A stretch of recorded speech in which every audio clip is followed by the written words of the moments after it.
next speaker. She was given a very slim chance of surviving cancer, but she did. Not only did she survive, she got her voice back. And in doing so, she found her voice. She now speaks around the country. She'll make us laugh. She'll make us laugh pretty hard. I mean, she wrote a book called Shopping as a Spiritual Path, so you get the idea.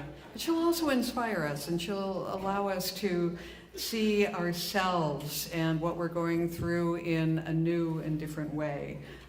So please welcome Terri Tate.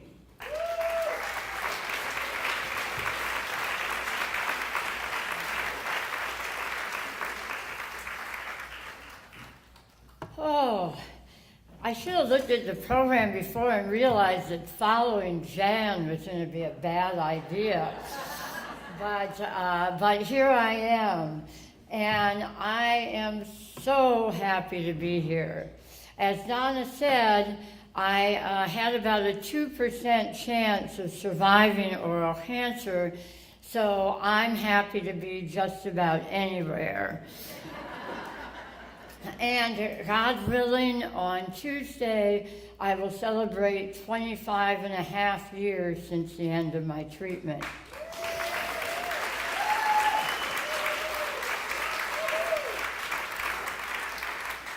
But I am especially happy to be here. After the cancer, my voice and my appearance were significantly altered. And there were many times when I didn't know if I would ever speak again.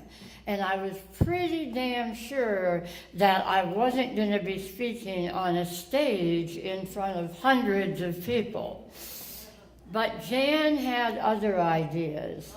And my very first post-operative speech was on a healing journey stage. One bit of advice: don't mess with Jan. If she has something in mind for you, you just might as well do it. Since that time, I've spoken at Healing Journeys a number of times. Jan got me a gig opening for Holly Near, which was a thrill of my lifetime. She was involved in my making of the Shopping as a Spiritual Path is actually a one-woman show, and she helped me make a DVD of that. And most important, she found a publisher for my memoir, A Crooked Smile, after I had been shopping it for decades. So she's magic. I'm telling you, she's really powerful. And I'm thrilled that we get to do this intuition work. I could stand up here for my entire 25 minutes and tell you how magical she is and how wonderful it is to be with her. But she would be really pissed if I did that. So I'm just going to say thank you and I love you from everybody here.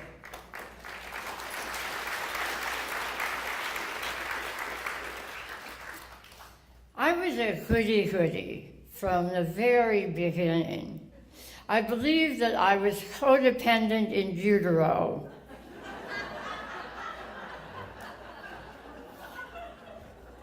I envisioned my little fetal self curling up so as not to press on my mom's bladder. Or, oh dear, am I now obstructing your breathing? I'm so sorry. I don't remember a time when I was not concerned about somebody else.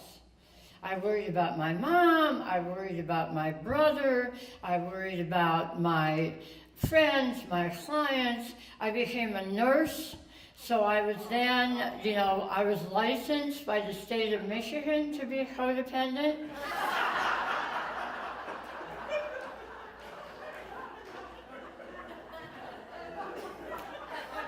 And then I started getting married.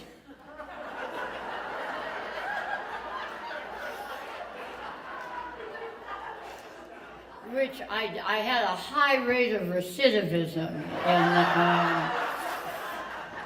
in that endeavor, and so I worried about my husbands and helped them develop their potential. That was my job. I specialized in men with potential, and I was determined that they would develop that potential, whether they wanted to or not. That really was sort of incidental. And then I had kids. And, that's just, then that codependency is right. I thought that was the limit of it until I became a grandmother. And now I realize that at least with your kids, you have some illusion of control. As a grandmother, you don't even have that. So my life had looked pretty good for the most part, being a goody-goody, a nurse, a wife, and a mother. And then all of a sudden in my 20s, I did a late adolescence and it got a little wild. I'll tell you more about that on the side. We don't remotely have time for it. But by the time I was 45, life was starting to look pretty good.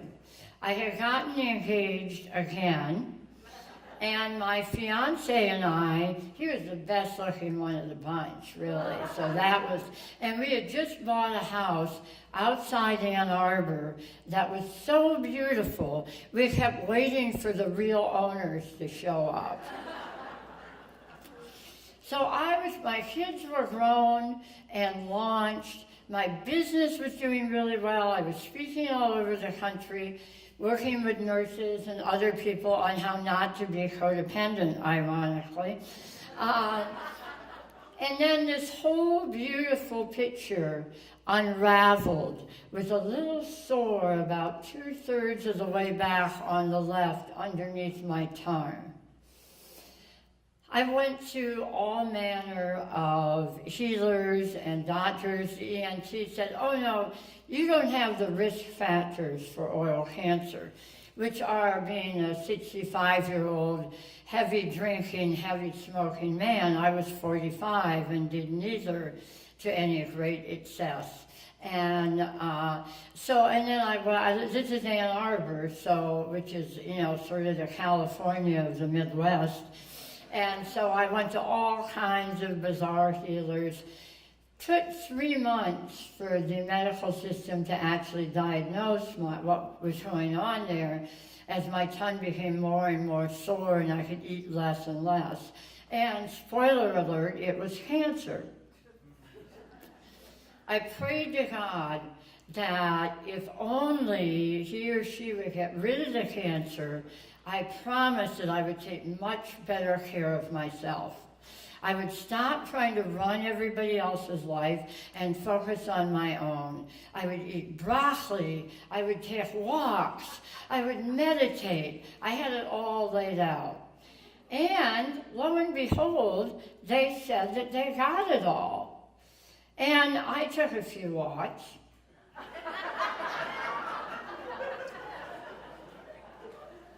And had a little broccoli. And the good news about that was that they took that out without impacting my voice or my appearance. And so people who saw me didn't even know that I had been through something. So I was happily disguised as my former self. And, did that little bit of self-care, and then got right back to work and right back into everybody else's business. And about 1.5 years later, I started being less and less able to eat. There was no sore, but my whole mouth was sore. And as time went on, there were fewer and fewer things that I could comfortably have in my mouth. And so I went to the doctor who did the first surgery and who, knew I'd had cancer. And he said, oh, I think it's probably an infection. I don't see anything in there. Here, take these antibiotics. So I took the antibiotics, and didn't go away. And he said, well, it's probably a side effect of the antibiotics. So I, oh, okay. Let's test for thrush and lichen planus, whatever the hell that is. Suffice it to say, it was 3 months before I was diagnosed with a recurrence. And by that time, there was a tumor the size of a golf ball underneath where my tongue had been. And so this was no small intervention. The surgery, they attempted in 20 hours of surgery to replace the part of my jaw that they removed, which starts about here. You can see it after if you want. And they took my hip bone and tried to rebuild my jaw with that. But that failed 6 times in 20 hours. On the 7th time, it worked. And they took me back to the ICU. And I remember vague things about it, you know, a supply shelf that was right over my bed. And I thought, oh my God, they ran out of room at the ICU and they put me in a supply closet. This cannot be a good sign.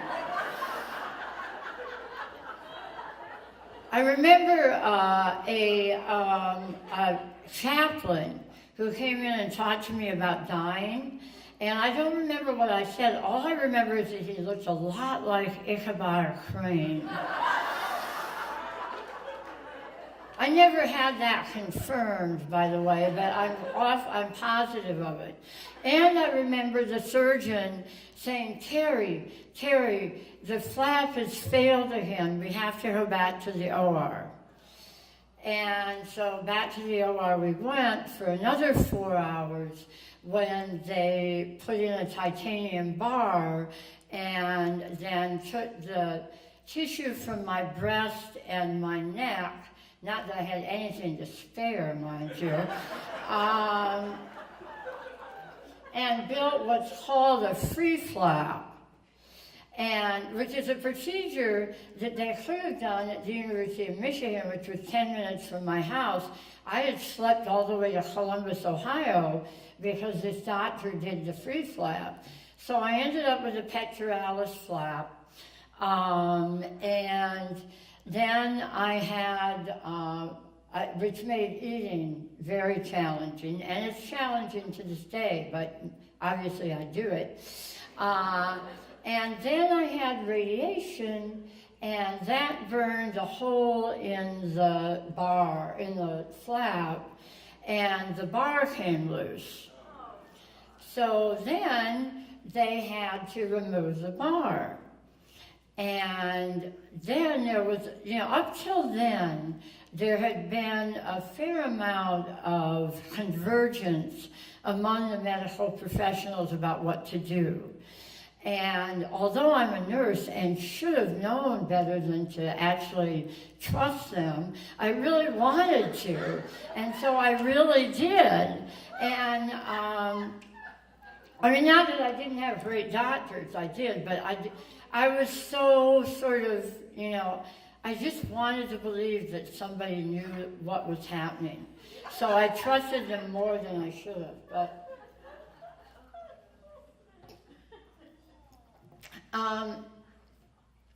up until that point, they'd all agreed on what needed to be done. But then they diverged. The surgeon who had used my left hip, which ended up in the dumpster at the James Cancer Center, wanted to use my right hip and try again. I was like, yeah, because the first one worked so well. Let's do that. And then some specialist in Florida who had written a book on cadaver jaws wanted to use a cadaver jaw. Now, if it gives you any idea just how far I was from a sense of myself, that that I had no problem with the idea of a pre-owned jaw.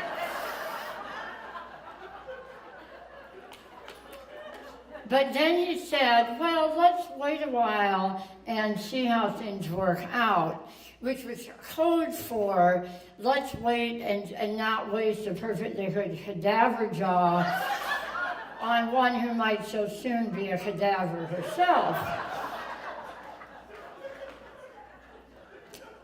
So I had 2 surgeries scheduled, one in Columbus, Ohio, the other in Miami, Florida, to do wildly different things, each doctor telling me how wrong the other doctor was. Then I went to my doctor in Ann Arbor. She had another idea. And, I had reached this point that I couldn't please everybody.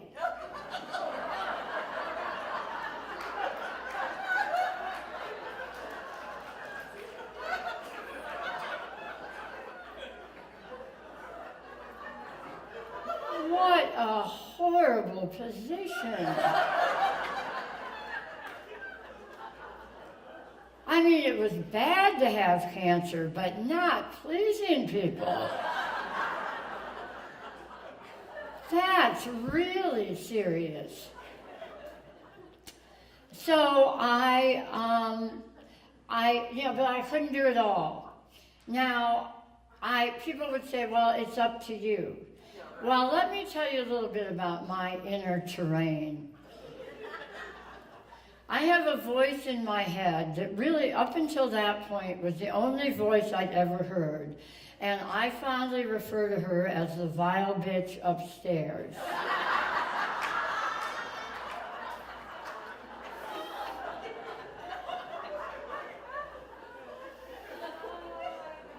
As far back as I remember, she has been very, very relentless in her message, which comes in a lot of different forms, but they all boil down to one standard message, which is, you are not enough. You can imagine what a field day she had when I had a decision to make that had consequences like this one. Because they said if I didn't have surgery, that my jaw would gravitate to the left because there was nothing to prevent it, and that I would become even more disfigured and I wouldn't be able to eat. So the stakes were pretty high. Especially the not eating part. And so I had, really in the whole cancer time, I was afraid of dying, but I was more afraid of being on my deathbed and having the vile bitch show up and say, I told you should have done that macrobiotic diet. Damn it all. If only you would have done more coffee enemas, you wouldn't be in this mess.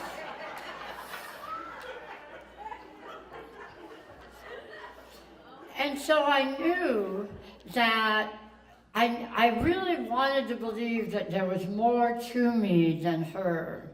But her voice had been so ubiquitous for so long that I really thought she was all there was to me. But then, this was the era of the inner child, and I was out, this is where it gets really weird, okay? Just so, I live in Marin, and I'm like that. Doesn't necessarily reflect the views of the sponsors, but you've run along with dragonflies as messengers, so I'm not too far. So I'm not too worried now. Anyway, I was out for a walk one day. This was part of my exercise plan that I promised God. And suddenly this image appeared in my mind, and it was a picture of this emaciated, dehydrated woman child of indeterminate age huddled in the corner of a closet. And I understand that these are not separate people, okay? But this was, an image of a part of me that I had been ignoring from day one in the interest of taking care of everyone else. And she didn't want to talk to me for a long time. I did a lot of John Bradshaw and wrote to her. And basically she said, buzz off. And not that politely.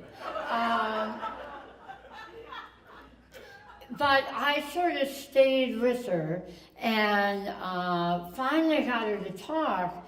And what she said was, I did everything I could to get your attention. And I finally got to the point where I knew that I had to die and take you with me. So, that was intense. And that was what I talked about at my first Healing Journeys conference, was my conversation with the girl. Cancer forced me to slow down and shut up long enough that I could discover parts like her that had a message other than the bitches. And I got to know her. It became clear that, this part of me, while very neglected, had a lot of the same opinions that I do. And so we started to get along a little better. And I believe that was necessary to finding my way in to a kind of inner knowing that allowed me to make that decision on my own. And I had surgery scheduled in Columbus and Miami, and I just didn't know what to do. And I went out on the deck one night and I said, please, God, tell me what I should do. And I wanted something like the blue light special voice at Kmart to say, have the operation in Ohio.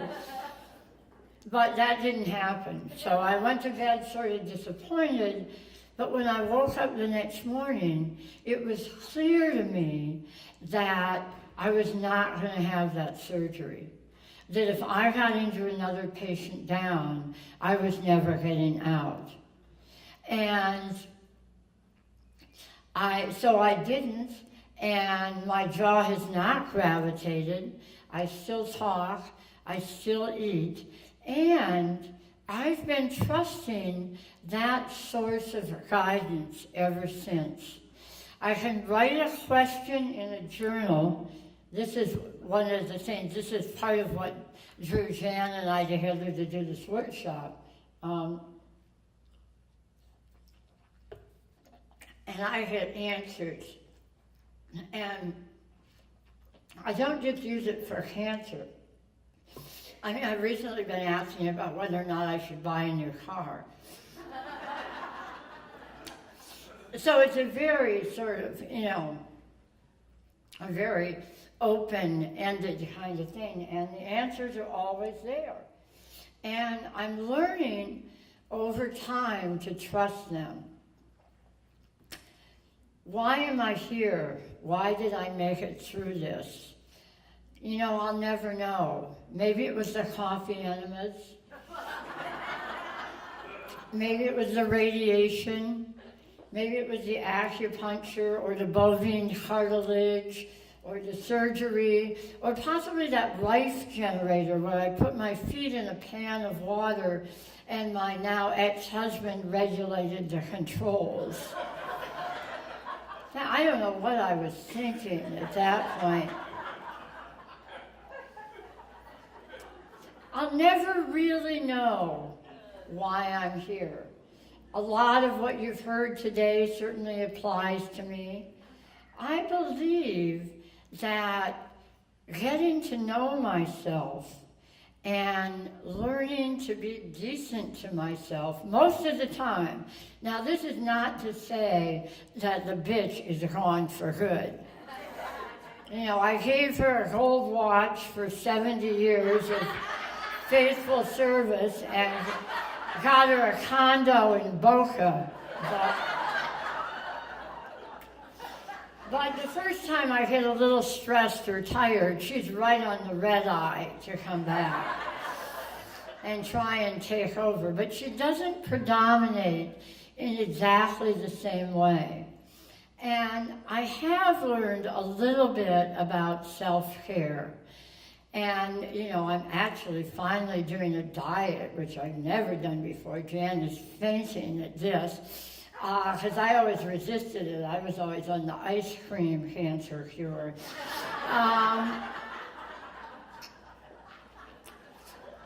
But for me, in terms of what cancer has given me and what I take from it, it's, when we talk about self-care, it's not just diet and exercise and spirituality and all of that. For me, a lot of it is how I treat myself.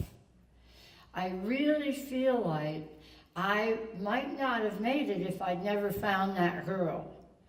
And I believe that, I never like it when they start talking about quality of life issues. A doctor once said to me, well, you've had 2 occurrences and the likelihood of a third is extremely high. And you'll have to make decisions based on quality of life issues because you're young. But I think, when I think about this, to me, the single greatest variable in my quality of life is the way I treat myself. I've ruined perfectly wonderful events just bitching at myself for not being enough. So one of the things I've learned from all this is that I am enough, and so are you, and that self-care goes beyond all the things that we usually think of, and that being gentle with yourself, being patient with yourself, loving yourself for who you are, not who somebody says you should be. To me, that had a lot to do with my being here. Now, I got a tremendous amount of support, and I want to acknowledge the people who are here today as support people. You have no idea what a difference you make. And I know that had something to do with my still being here. I think humor plays a really big role in, if not the quantity of survival, at least the quality. And one of the kind of cool things about cancer is that it can strip away all the stuff where we're trying to look good. And that's not so much an issue. I've laughed harder in cancer support groups than almost anywhere because people tell the real deal there. It's like, okay, I got cancer, I'm not messing around.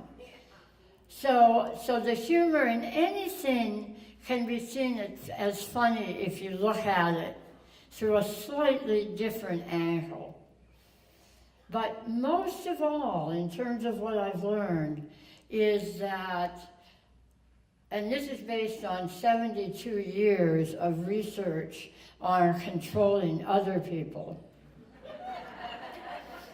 that the way that I care for myself, both physically and really emotionally, is going to make the biggest difference in what the rest of my life is, no matter how long. Thank you.